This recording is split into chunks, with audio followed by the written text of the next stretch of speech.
ശരീരഭാരം നമ്മൾ കുറയ്ക്കാൻ നോക്കുന്ന സമയത്ത് പല തെറ്റുകളും നമ്മൾ ചെയ്തു പോകാറുണ്ട്. അപ്പോൾ അതിൻ്റെ ഒരു ആഫ്റ്റർ ഇഫക്റ്റ് എന്ന രീതിയിൽ തന്നെ നമുക്ക് ഹെൽത്തി ആയിട്ട് ബോഡി വെയിറ്റ് കുറയാറില്ല. അപ്പോൾ ഈ കോമൺലി നമ്മൾ ചെയ്യുന്ന തെറ്റുകൾ എന്തൊക്കെയാണ്, പൊതുവേ ഈ ഡയറ്റ് എടുക്കുന്ന സമയത്ത് അല്ലെങ്കിൽ ബോഡി വെയിറ്റ് കുറയ്ക്കാൻ നോക്കുമ്പോൾ നമ്മുടെ ഇടയിൽ ഉണ്ടാകുന്ന തെറ്റുകൾ എന്തൊക്കെയാണെന്ന് നമുക്ക് ഡിസ്കസ് ചെയ്യാം. ഞാൻ ഡോക്ടർ പ്രിയ, കലോഞ്ചി ഡയറ്റിലെ മെഡിക്കൽ ഓഫീസറാണ്. ശരീരഭാരം കുറയ്ക്കാൻ വേണ്ടിയിട്ട് നമ്മളെല്ലാവരും തന്നെ നമ്മൾ സ്വന്തം ഇഷ്ടപ്രകാരം അല്ലെങ്കിൽ സ്വന്തം പ്ലാൻ ചെയ്യുന്ന രീതിയിലൊക്കെ തന്നെ നമ്മൾ ശ്രമിക്കാറുണ്ട്. അങ്ങനെ ശ്രമിക്കുമ്പോൾ ചില ആൾക്കാർക്ക് അതിൽ നിന്ന് റിസൾട്ട് കിട്ടാറുണ്ട്. മറ്റു പല ആൾക്കാരും പറയാറുണ്ട്, ഡോക്ടർ ഞാൻ കുറേ നാളായി വെയിറ്റ് കുറയ്ക്കാൻ നോക്കിയിട്ട് പക്ഷേ എനിക്കങ്ങ് കറക്റ്റായിട്ട് വെയിറ്റ് കുറയുന്നില്ല, അല്ലെങ്കിൽ ഞാൻ ഒരുപാട് ഭക്ഷണത്തിൽ മാറ്റങ്ങൾ വരുത്തി നോക്കി, ഞാൻ പണ്ട് നല്ല രീതിയിൽ ഭക്ഷണം കഴിക്കുന്ന ഒരാളാണ്, പക്ഷേ ഇപ്പോൾ ഞാൻ ഭക്ഷണം എത്ര നിയന്ത്രിച്ചിട്ട് എനിക്ക് വെയിറ്റ് അങ്ങ് കുറയുന്നില്ല, അല്ലെങ്കിൽ ഞാൻ നല്ല രീതിയിൽ വ്യായാമം ചെയ്തിട്ടുണ്ട് പക്ഷേ എന്താ എനിക്ക് കറക്റ്റായിട്ട് അങ്ങ് വെയിറ്റ് കുറയുന്നില്ല എന്നുള്ളൊരു പരാതി ഞങ്ങൾ കോമൺ ആയിട്ട് കേൾക്കുന്നതാണ്.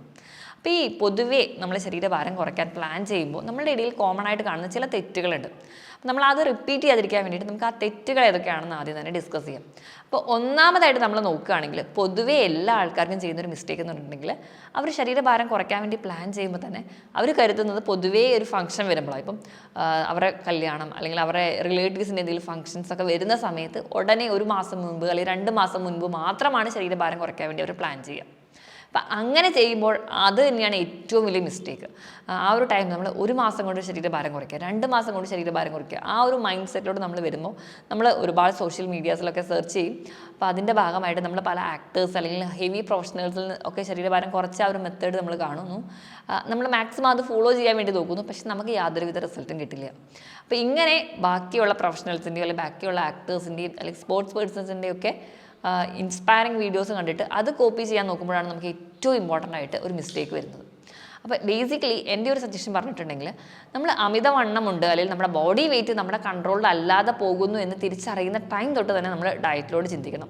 അല്ലാതെ നമുക്ക് ശരീരഭാരം കുറച്ചൊക്കെ കൂടുന്നുണ്ട് അല്ലെങ്കിൽ എനിക്ക് വണ്ണം കുറച്ച് കൂടുന്നുണ്ട് എന്ന് കരുതിക്കൊണ്ടിരുന്നിട്ട് ലാസ്റ്റ് ഓവർ വെയിറ്റ് അല്ലെങ്കിൽ പൊണ്ണത്തടി എന്ന് പറയുന്ന ഒരു സിറ്റുവേഷനിലോട് പോയി കഴിഞ്ഞിട്ട് ഡയറ്റ് എടുക്കാം അല്ലെങ്കിൽ നോർമൽ ആക്കാം എന്ന് കരുതരുത്. അപ്പം നമ്മുടെ ഓവർ വെയിറ്റ് നമ്മുടെ ശരീരഭാരം കൂടിക്കൊണ്ട് വരുന്ന സമയം തന്നെ നമ്മൾ ആ ഒരു പ്ലാൻ നമ്മുടെ മനസ്സിൽ കൊണ്ടുവന്നിട്ട് ഗ്രാജ്വലി പതിയെ നമ്മൾ റിസൾട്ട് കിട്ടാൻ വേണ്ടി ശ്രമിക്കുക. എപ്പോഴും നമ്മൾ തന്നെ പറയാറുണ്ട്, എല്ലാ കാര്യങ്ങളും പതിയെ ചെയ്യുമ്പോഴേക്കും അത് കുറച്ചുകൂടെ പെർഫെക്റ്റ് ആവുക അല്ലെങ്കിൽ പക്കാ റിസൾട്ട് കിട്ടുക എന്ന് പറയാറുണ്ട്. അതേ ഒരു മെത്തേഡ് തന്നെയാണ് നമ്മൾ ബോഡി വെയിറ്റ് കുറയ്ക്കാൻ വേണ്ടി നോക്കുമ്പോഴും. ഇപ്പം ഞാനൊരു ഉദാഹരണം പറയുകയാണെങ്കിൽ നമ്മൾ 1-2 മാസത്തിന് വേണ്ടിയിട്ട് ശരീരഭാരം കുറച്ചുകൊണ്ട് വരാൻ വേണ്ടിയിട്ട് നമ്മൾ ശ്രമിക്കുന്നതിന് പകരം ഒരു 1 ഇയറിലേക്ക് നമ്മുടെ ഗോൾ സെറ്റ് ചെയ്യാം. അപ്പം അങ്ങനെ നോക്കുന്ന സമയത്ത് നമ്മൾക്ക് 1 മാസം 1.5 മുതൽ 2 കിലോ വരെ മാത്രമാണ് ശരീരഭാരം കുറഞ്ഞാൽ കൂടി നമ്മൾ 1 വർഷം ആകുമ്പോഴത്തേക്കും നമ്മൾ നോക്കുകയാണെങ്കിൽ തന്നെ നല്ല രീതിയിലൊരു വെയിറ്റ് റിഡക്ഷൻ ഉണ്ടാവും. ഇപ്പോൾ പോട്ടെ, നമുക്ക് 12 മാസമുണ്ട്. ഈ 12 മാസത്തിൽ ഇപ്പോൾ 2 മാസം നമുക്ക് വലിയ രീതിയിൽ വെയിറ്റ് കുറഞ്ഞില്ല അല്ലെങ്കിൽ ഒരു പ്ലാറ്റ്യൂ ഫോം ചെയ്തിരിക്കുകയാണ്, അല്ലെങ്കിൽ നമുക്ക് ആ ഒരു വെയിറ്റ് റിഡക്ഷൻ ഉണ്ടെങ്കിൽ ഒരു സ്റ്റാച്യു സ്റ്റേറ്റിലാണെങ്കിൽ കൂടി ബാക്കി 10 മാസം കൺസിഡർ ചെയ്താൽ തന്നെ നമ്മൾ 1 മാസം 1.5 മുതൽ 2 കിലോ വരെ കുറച്ച് കഴിഞ്ഞാൽ ഏകദേശം ഒരു 20 കിലോയുടെ അടുത്തെങ്കിലും, ഒരു 18 മുതൽ 20 കിലോ എങ്കിലും നമുക്ക് 1 വർഷം കൊണ്ട് കുറയ്ക്കാൻ പറ്റും. അത്രയും ഒരു ഡ്രാസ്റ്റിക് ചേഞ്ച് നമുക്കൊരു 1 ഇയർ കൊണ്ട് കുറയ്ക്കാൻ പറ്റുന്നെങ്കിൽ അത് തന്നെ നമുക്ക് വലിയൊരു അച്ചീവ്മെൻ്റ് ആണ്. അപ്പോൾ അങ്ങനെ ഒരു രീതിയിലാണ് നമ്മൾ ഫസ്റ്റ് തന്നെ ഗോൾ സെറ്റ് ചെയ്യേണ്ടത്.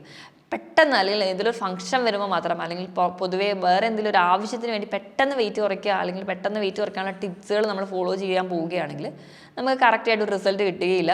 കുറച്ച് ചിലപ്പോൾ ഒന്ന് വെയിറ്റ് കുറയും, പിന്നെ അതൊരു സ്റ്റാച്യു സ്റ്റേറ്റിലോട്ട് വരും. അത് മാറി അതൊക്കെ ഓവർകം ചെയ്ത് കറക്റ്റായിട്ട് ഒരു റിസൾട്ട് കിട്ടണമെങ്കിൽ നമ്മൾ കുറച്ച് നീണ്ട കാലയളവിലോട് വേണ്ടി ഗോൾ സെറ്റ് ചെയ്യാൻ വേണ്ടി ശ്രദ്ധിക്കുക.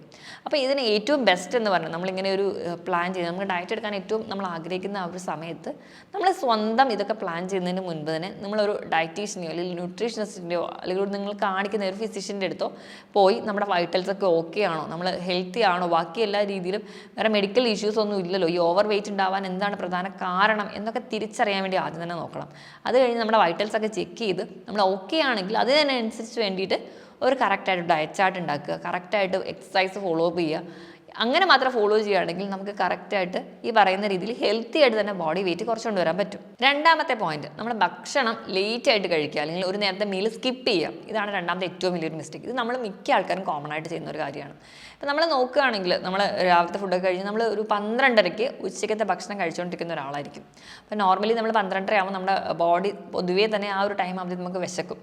അപ്പോൾ ആ ഒരു ടൈമിൽ നമ്മൾ വിശന്നാലും നമ്മൾ കുഴപ്പമില്ല, ശരീരഭാരം കുറയ്ക്കണം, അതുകൊണ്ട് ഞാൻ ഈ ഒരു ടൈമിൽ മീലങ്ങ് സ്കിപ്പ് ചെയ്യുകയാണ്, അപ്പോൾ എൻ്റെ ശരീരത്തിലുണ്ടാകുന്ന കൊഴുപ്പുകളൊക്കെ ബേൺ ചെയ്യും, അതുവഴി നമുക്ക് വെയിറ്റ് റിഡക്ഷൻ ഉണ്ടാകും എന്നൊരു പ്ലാനിലായിരിക്കും നമ്മളിരിക്കുന്നത്.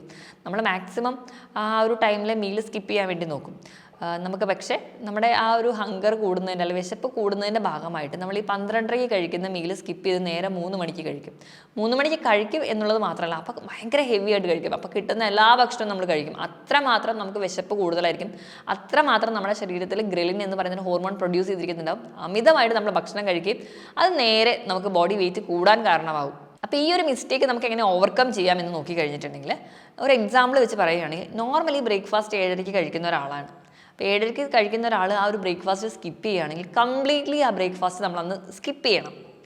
അല്ലാതെ 7:30 കഴിക്കുന്ന ബ്രേക്ക്ഫാസ്റ്റ് നമ്മൾ സ്കിപ്പ് ചെയ്ത് ഒരു 9 മണി 9:30 ആകുമ്പോൾ വേറൊരു ഹെവി ബ്രേക്ക്ഫാസ്റ്റിലോട്ട് മാറാതെ, അല്ലെങ്കിൽ ഞാൻ നേരത്തെ പറഞ്ഞതുപോലെ ഹെവി ഒരു ലഞ്ചിലോട്ടോ ഹെവി ഡിന്നറിലോട്ടോ മാറാതെ അത് സ്കിപ്പ് ചെയ്യുകയാണെങ്കിൽ കംപ്ലീറ്റ്ലി സ്കിപ്പ് ചെയ്യാം.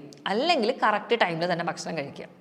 ഇനി നമുക്കിത് ഓവർകം ചെയ്യാനുള്ള ഒരു മെത്തേഡ് എന്ന് പറഞ്ഞിട്ടുണ്ടെങ്കിൽ, നോർമലി നമുക്ക് 7:30 ബ്രേക്ക്ഫാസ്റ്റ് കഴിക്കുന്ന ഒരാൾക്കാണെങ്കിൽ ഒരു 10 മണി വരെ അവരുടെ ആ ഒരു ഹങ്കർ ഹോർമോൺ നമ്മുടെ ശരീരത്തിൽ പ്രൊഡ്യൂസ് ചെയ്തുകൊണ്ടേയിരിക്കും. നമുക്ക് ആ ഒരു ടൈം വരെ വിശപ്പ് നല്ല രീതിയിലുണ്ടാവും.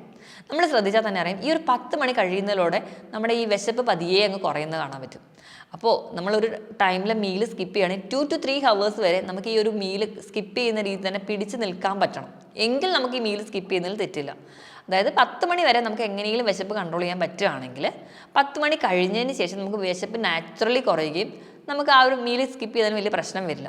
മറിച്ച് നമ്മൾ ആ ഒരു ഹെവി മീലോട്ട് പോകാതിരിക്കാൻ വേണ്ടി നമ്മൾ ഫോളോ ചെയ്യേണ്ട ഈ ഒരു മെത്തേഡാണ്. ഒന്നെങ്കിൽ 2 മുതൽ 3 മണിക്കൂർ വരെ വിശപ്പ് കൺട്രോൾ ചെയ്തിരിക്കാൻ വേണ്ടി നോക്കുക, അല്ലെങ്കിൽ കറക്റ്റ് ടൈമിൽ തന്നെ ഭക്ഷണം കഴിക്കാം.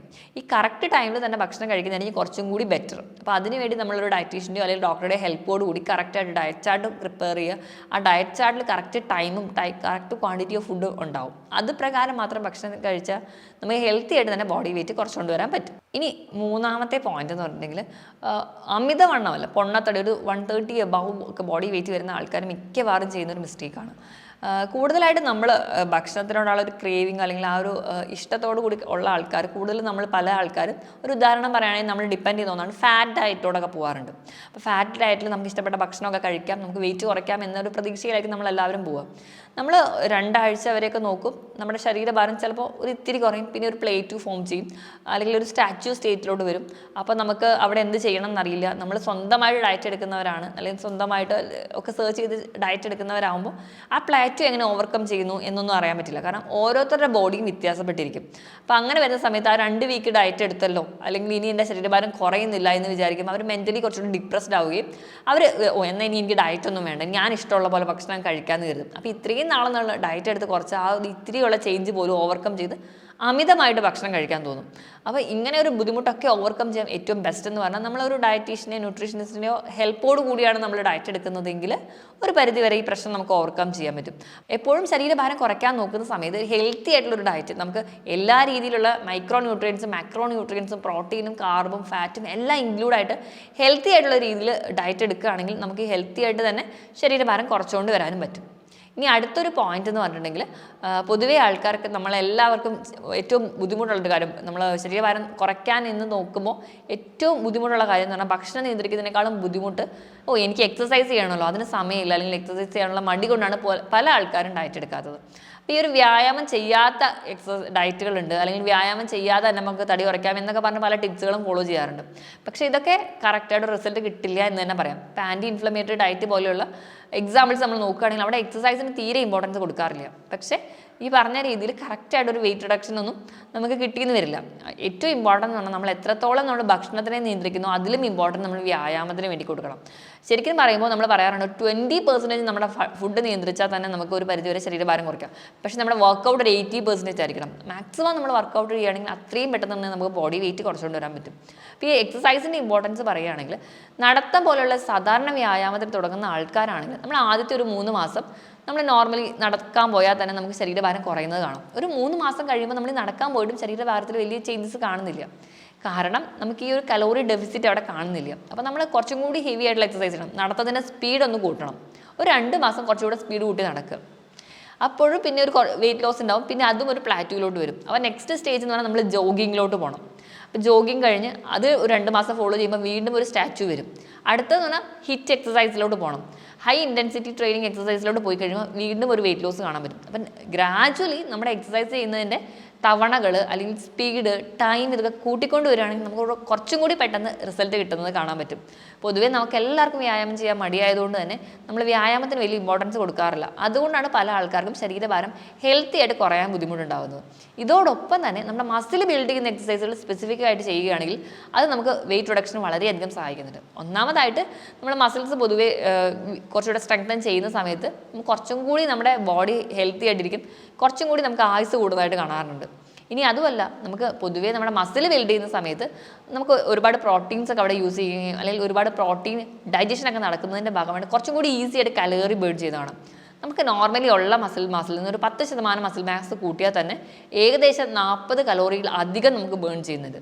അപ്പോൾ നമ്മൾ ഒരു മാസം എത്ര കലോറി ബേൺ ചെയ്ത് നോക്കിക്കഴിഞ്ഞാൽ ഒരു മാസം 30 ദിവസമുണ്ട്. അപ്പോൾ ഒരു ദിവസം 40 കലോറി വെച്ചിട്ടാണെങ്കിൽ ഒരു മാസം കൊണ്ട് ഏകദേശം ഒരു 1200 കലോറിയെങ്കിലും ബേൺ ആവുന്നുണ്ട്. അപ്പോൾ അത്രയും അധികം കലോറി ബേൺ ചെയ്യാൻ വേണ്ടിയിട്ട് ഈ ഒരു മസിൽ സ്ട്രെങ്തനിങ് വഴി നമുക്ക് സഹായിക്കുന്നുണ്ട്. ഇനി അത് മാത്രമല്ല, നമ്മുടെ മസിൽസ് കുറച്ചുകൂടി സ്ട്രെങ്തൻ ചെയ്യുമ്പോൾ അത് പൊതുവേ നമ്മുടെ ജോയിൻസിനെയൊക്കെ സപ്പോർട്ട് ചെയ്യും. അപ്പോൾ നമ്മുടെ പൊതുവേ മൂവ്മെൻറ്റ്സ് ഒക്കെ കുറച്ചും കൂടി ഈസി ആയിരിക്കും, കുറച്ചുകൂടി നമ്മുടെ ബോഡി ലൈറ്റ് വെയിറ്റ് ആയിട്ട് തോന്നും, കുറച്ചുകൂടെ ഫ്ലെക്സിബിലിറ്റി തോന്നും. അതൊക്കെ നമുക്ക് കുറച്ചും കൂടി ഹാപ്പി ആയിട്ട് നിർത്താൻ പറ്റും. അതുപോലെ തന്നെ നമ്മുടെ ബോഡിയിലെ ബ്ലഡ് സർക്കുലേഷൻ, ഹോർമോൺ സർക്കുലേഷനൊക്കെ കറക്റ്റ് ആവും.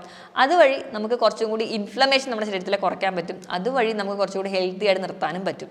അപ്പോൾ ഇതുകൊണ്ട് എന്തുകൊണ്ടും മസിൽ മാസ് ബിൽഡ് ചെയ്യുന്ന എക്സസൈസ് അല്ലെങ്കിൽ വെയിറ്റ് ട്രെയിനിങ് ആയിട്ടുള്ള എക്സസൈസുകൾ ഫോളോ ചെയ്യുന്നത് നമുക്ക് ഒരു പരിധി വരെ ഈസി ആയിട്ട് ശരീരഭാരം കുറയ്ക്കാൻ വേണ്ടി സഹായിക്കുന്നുണ്ട്. ഇനി അഞ്ചാമതായിട്ട് പറയുകയാണെങ്കിൽ വെള്ളം കൂടി നല്ല രീതിയിൽ ഉണ്ടായിരിക്കണം. പലരും ബോഡി വെയിറ്റ് കുറയ്ക്കാൻ നോക്കുമ്പോൾ വെള്ളം കൂടിയുടെ അളവ് കുറയുന്ന സമയത്ത് മെറ്റബോളിക് റേറ്റ് അങ്ങ് കുറയും. മെറ്റബോളിക് റേറ്റ് കുറഞ്ഞു കഴിഞ്ഞാൽ പൊതുവേ നമ്മൾ കഴിക്കുന്ന ഭക്ഷണം ഒക്കെ ഡെപ്പോസിറ്റ് ചെയ്ത് ഫാറ്റായി മാറും. ഇനി അത് മാത്രമല്ല, നമുക്ക് പൊതുവേ നമുക്ക് ഒന്ന് ഡീഹൈഡ്രേറ്റഡ് ആകുന്ന സമയത്ത് നമുക്ക് എക്സസൈസ് ചെയ്യാനൊന്നും ഉഷാറുണ്ടാവില്ല, നമ്മുടെ ബോഡി മൂവ്മെൻറ്റ്സ് ഒക്കെ ഭയങ്കര ബുദ്ധിമുട്ടാവും. അപ്പോൾ നമ്മൾ എക്സസൈസ് ചെയ്യാതാവും. അതുവഴി നമുക്ക് വീണ്ടും വെയിറ്റ് റെഡ്യൂസ് ചെയ്യാൻ വളരെ ബുദ്ധിമുട്ടാവും. അപ്പോൾ നല്ല രീതിയിൽ വെള്ളം കുടിക്കണം.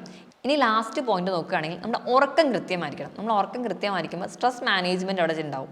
സ്ട്രെസ് കുറയുമ്പോൾ പൊതുവേ ഹോർമോൺസ് ഒക്കെ ഹാപ്പി ആയിട്ട് നിർത്താനും ഒരു ഹോർമോണൽ ഇംബാലൻസ് നമുക്ക് ഓവർകം ചെയ്യാൻ പറ്റും.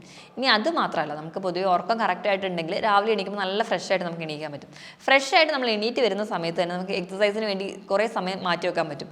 നമ്മൾ രാവിലെ എണീക്കുമ്പോൾ തന്നെ ഭയങ്കര വീക്ക്നെസ് ഒക്കെ ആണെങ്കിൽ നമ്മൾ കരുതും ഇന്നിനി എക്സസൈസ് ഒന്നും ചെയ്യേണ്ട എന്ന് കരുതും. അങ്ങനെ എക്സസൈസ് മാറ്റി വെച്ചുകൊണ്ടേയിരിക്കും. അത് നമുക്ക് ബോഡി വെയിറ്റ് കൂടാൻ കാരണമാകും. ഞാൻ ഈ പറഞ്ഞ ഈ ഒരു 6 ടിപ്സ് നമ്മൾ മനസ്സിൽ വെക്കുക. അപ്പോൾ ഈ പറഞ്ഞ ടിപ്സൊക്കെ നിങ്ങൾ മാക്സിമം ഒഴിവാക്കിയിട്ട് തന്നെ ബോഡി വെയിറ്റ് കുറയ്ക്കാൻ നോക്കുക. അതിനുവേണ്ടി എപ്പോഴും ഒരു ഡോക്ടറുടെയോ ന്യൂട്രീഷനിസ്റ്റിനെയോ ഡയറ്റീഷ്യനെയോ പ്ലസ് ഒരു ട്രെയിനറുടെയും കൂടി സഹായത്തോടു കൂടി മാത്രം ഹെൽത്തി ആയിട്ട് തന്നെ ബോഡി വെയിറ്റ് കുറയ്ക്കാൻ വേണ്ടി നോക്കുക. ഞാൻ ഈ പറഞ്ഞ കാര്യത്തിൽ എന്തെങ്കിലും ഡൗട്ട് ഉണ്ടെങ്കിൽ താഴെ കാണുന്ന നമ്പറിൽ കോൺടാക്ട് ചെയ്യുക. മറ്റൊരു ഹെൽത്ത് ടോപ്പിക്കുമായിട്ട് വീണ്ടും കാണുന്നത് വരെ നന്ദി.